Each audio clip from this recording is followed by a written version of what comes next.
বিশাখা বিশতি জন নানা রাগে গায়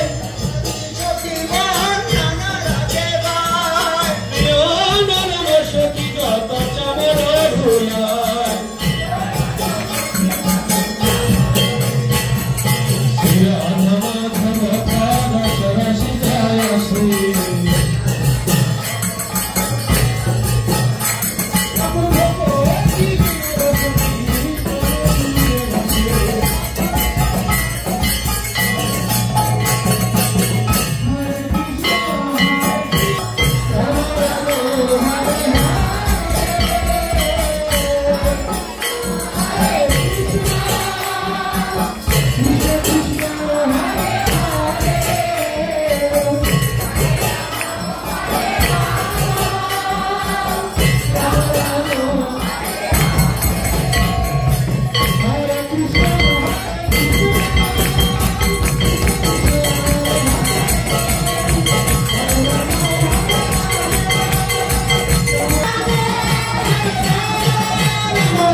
कृष्ण चैतन्य प्रभु नित्यानंद श्री अद्वैत गदाधर श्रीवासदि गौरभक्त वृंद। हरे कृष्ण कृष्ण कृष्ण हरे हरे, हरे राम राम राम हरे हरे। चरितामृत अंतलीला चतुर्थ परिच्छेद।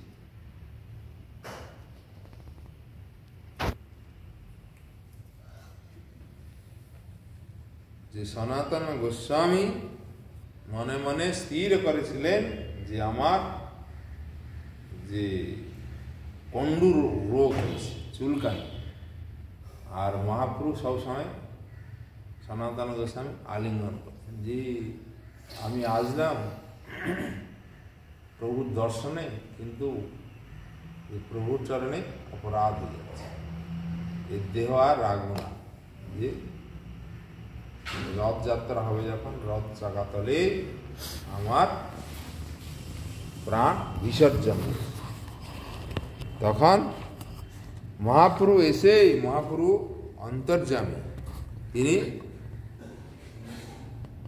বলছেন সনাতন গোস্বামী যে কুবুদ্ধি ছাড়িয়া কর শ্রবণ কীর্তন, অচিরাত পাবে তুমি কৃষ্ণ প্রেম ধন। যে কুবুদ্ধি, যে রথ চাকাতলে প্রাণ ত্যাগ করে আমি বৈকুণ্ঠ ধামে যাব, তা না। যে কুবুদ্ধি ছাড়ো আর শ্রবণ কীর্তন করো, তবে অচিরাত কৃষ্ণ প্রেম লাভ। যে সনাতন গোস্বামী সবসময় মনে করতেন আমি নিচ জাতি, যে ম্লেচ্ছের অধীনে কাজ করি, সবসময় তাদের দৈন্যতা। সেই জন্য মহাপ্রভু বলছেন নিচ জাতি নহে কৃষ্ণ ভজনে অযোগ্য, সৎকুল বিপ্র নহে ভজনের যোগ্য। যে নিজ জাতি বলে সে কৃষ্ণ ভজনে অযোগ্য তা না, সৎকুল বিপ্র যদি হইও কৃষ্ণ ভজন না করে সে যোগ্য না। যেই ভজে সেই বড় অভক্তহীন সার, কৃষ্ণ ভজনে নাহি জাতি কুলাদি বিচার। যে ভজবে সেই হচ্ছে বড়। আর এখানে হীন অধম না, যে তার নিচ জাতি হলে ভগবত ভজন করতে পারবে না, যে তার অর্থ নেই হলে ভজন করতে পারবে না, সে পড়াশোনা জানে না হলে কৃষ্ণ ভজন করতে পারবে না, সে না। এই জন্য বললেন যেই ভজে সেই বড় অভক্তহীন ছাড়, কৃষ্ণ ভজনে নাহি জাতি কুলাদি বিচার। দিনের অধিক দয়া করেন ভগবান, কোলেন পণ্ডিত ধনির বড় অভিমান। এটা নিজে মহাপ্রভু সনাতন গোস্বামীকে বলছেন যে দিনকে ভগবান তাড়াতাড়ি কৃপা করেন, আর অহংকারী কুলীন পণ্ডিত ধনির বড়ই অভিমান, তারা ভগবানের কৃপা লাভ করতে পারবে। ভজনের মধ্যে শ্রেষ্ঠ নববিধ ভক্তি, কৃষ্ণ প্রেম কৃষ্ণ দিতে ধরে মহাশক্তি। তার মধ্যে সর্বশ্রেষ্ঠ নাম সংকীর্তন, নিরপরাধে নাম লইলে পায় প্রেম ধন। এত শুনি সনাতনের হইল চমৎকার, প্রভুরে না ভয় মোর মরণ বিচার। সর্বজ্ঞ মহাপ্রভু নিষেধিলা মোরে, প্রভুর চরণ ধরি করে ন তাহারে। সর্বজ্ঞ কৃপালু তুমি ঈশ্বর স্বতন্ত্র, জৈছে নাচাও তৈছে নাচি যেন কাষ্ট যন্ত্র। নিচ ধম পামর মুই পামর স্বভাব, মোরে জিয়াইলে তোমার কিবা হবিলা। সনাতন গোস্বামী বলছেন প্রভু আমি নিজ অধম পামর, এই পামরকে তুমি যদি বাঁচাবে তা তোমার কি লাভ হবে। প্রভু কহে তোমার দেহ মোর নিজ ধন, তুমি মোরে করিয়াছ আত্মসমর্পণ। তুমি যে বলছো যে নিজে প্রাণ বিসর্জন দিবে, সে শরীর কি তোমার? এই শরীর তো তুমি আমাকে অর্পণ করেছ, আত্মসমর্পণ করেছ, এই শরীরের দায়িত্ব তোমার না। বলছেন পরের দ্রব্য তুমি কেনে চাহ বিলা বিনাশিতে, ধর্ম বিচার কিবা না পার করিতে। সনাতন গোস্বামীকে বলছেন যে তোমার শরীর তোমার না, সেটা আমার ধন, আর তুমি চেষ্টা করছো বিলিয়ে দিতে। এটা তোমার ধর্ম বিচার কিবা না পার করিতে। কোনটা ধর্ম কোনটা অধর্ম বিচার করতে পারো না, নিজের শরীরকে মনে করছো আমি বিসর্জন দেব। তোমার শরীর মোর প্রধান সাধন, এ শরীরে সাধিমু আমি বহু প্রয়োজন। যে তোমার যে শরীর আমার হচ্ছে প্রধান সাধন কাজ হবে। আর এ শরীরে সাধিমু আমি বহু প্রয়োজন, অনেক কাজ হবে তোমার শরীরে ভগবানের সেবা। আর তুমি বলছো আমি চলে যাব। ভক্তি কৃষ্ণ প্রেম তত্ত্বের নিধার, বৈষ্ণবের কৃত্য আর বৈষ্ণব আচার। কৃষ্ণ ভক্তি কৃষ্ণ প্রেম সেবা প্রবর্তন, লুপ্ত তীর্থ উদ্ধার আর বৈরাগ্য শিক্ষণ।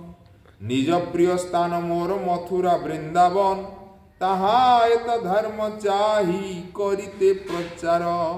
যে তোমার এই শরীরে এই সাধন হবে কি? ভক্তি কৃষ্ণ প্রেম তত্ত্বের নিধার, বৈষ্ণবের কৃত্য আর বৈষ্ণব আচার। যে লুপ্ত তীর্থ উদ্ধার, বৈষ্ণব সদাচার শিক্ষা, আর গ্রন্থ প্রণয়ন,